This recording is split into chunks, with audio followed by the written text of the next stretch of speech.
What did I miss? Nothing? Okay, I'm going back to sleep then. Shit.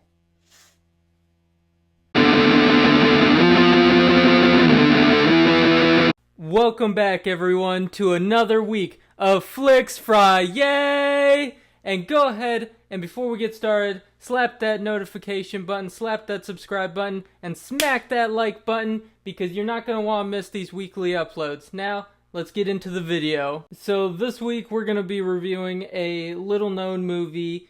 Maybe you've heard of it, maybe not. It's advertised once or twice. A little movie called Artemis Fowl. Now, this movie's a fucking travesty, and I'm going to tell you why. But first, let's go ahead, hop into some of the good things, because there's not much of them. The first thing is going to be the setting. I like that they did a little something different for the setting. They did Ireland. You see a lot out of, Great Britain and the U.S., so seeing Ireland as the setting was a nice change of pace. I appreciate they did that. The other good thing is it's based on a book series, so it has some potential. I mean, you have the Hunger Games, you have the Divergent series. So you have these movies in the past that have been great being based off of books. Artemis Fowl should have been another one. And to top it off, it really should have been another one because it's Disney, one. And two, it takes place within a fantasy setting. So you have like fairies, dwarves, all that stuff. And so this should have been a knockout of the park. It should have been an easy knockout of the park, but it's fucking horrible. And there's a few things for that. The first thing is the acting all around is terrible.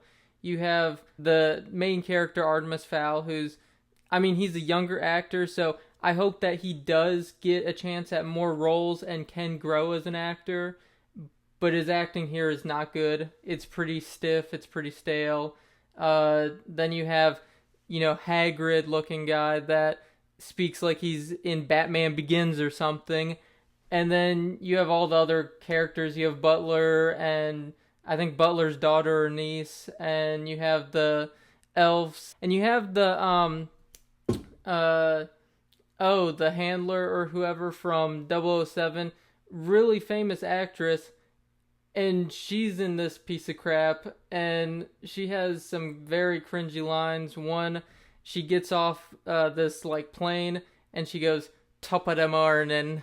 And it's just like, you feel that, and it's not a good feeling. And then the other thing is the CGI is terrible, which I would not expect from Disney. Disney is known for having great animation, and their CGI is dreadful in this movie. On top of that, it's just super boring. Again, going back to the fantasy setting, this should have been super exciting. It should have been great. You should have been on the edge of your seats. But instead of focusing on this fantasy setting, most of the movie, like 90%, takes place in this kid's house. Not too interesting. You can have part of the movie there, but when you have this whole fantasy setting, focus it there. And the other bad thing is this movie sets up for a sequel.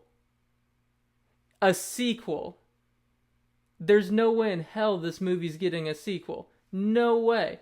And I've seen other reviews because I thought, well, maybe it's just me, because I've been seeing this movie advertised all around. YouTube's definitely advertising it. I think that's where I've seen it a lot. And all these other reviewers have said the same thing as I'm saying. It's terrible. It's Rotten Tomatoes, it would have been, like a 30% probably.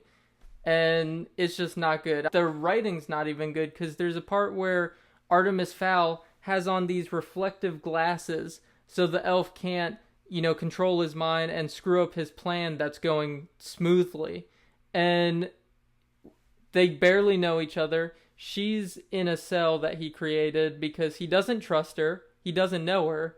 And then at one point in the film, everything's going smooth, and he just goes, "Can I trust you?"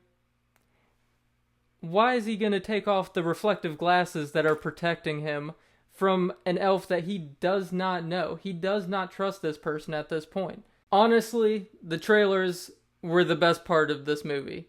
And I've seen in one or two of the reviews I've watched that have broken down the trailers. Some of the trailers, I don't know if the ones I've seen fall into this category, but some that they've seen, most of the scenes in those trailers aren't in this movie. So it feels like a lot of it was probably reshot last minute.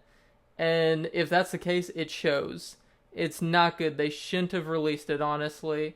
It's really bad. And yeah, it's on Disney Plus, so if you have a subscription, then it's like, oh, what's the harm? The harm is for Disney. It hurts their brand. It hurts the name of Disney Plus. You know, if people see that this is what they're putting out, then they're going to go, why am I going to choose Disney Plus over Netflix, over Hulu? So, I'm not sure why they released it, to be honest. This thing's not going to get a sequel. Don't waste your time on it. You know, it's like an hour and a half maybe. Feels like 2.5, to be honest. Just don't waste your time. Do anything else for that hour and a half. I'm going to go ahead and say that this movie is a better time drunk. Hopefully really drunk. Like, blackout drunk so you forget this fucking plot. But that's just my opinion. Go ahead, leave in the comments down below your opinion. Again, if you haven't, go ahead, subscribe, smack that like button. I'll see you guys next week on Flix Friyay.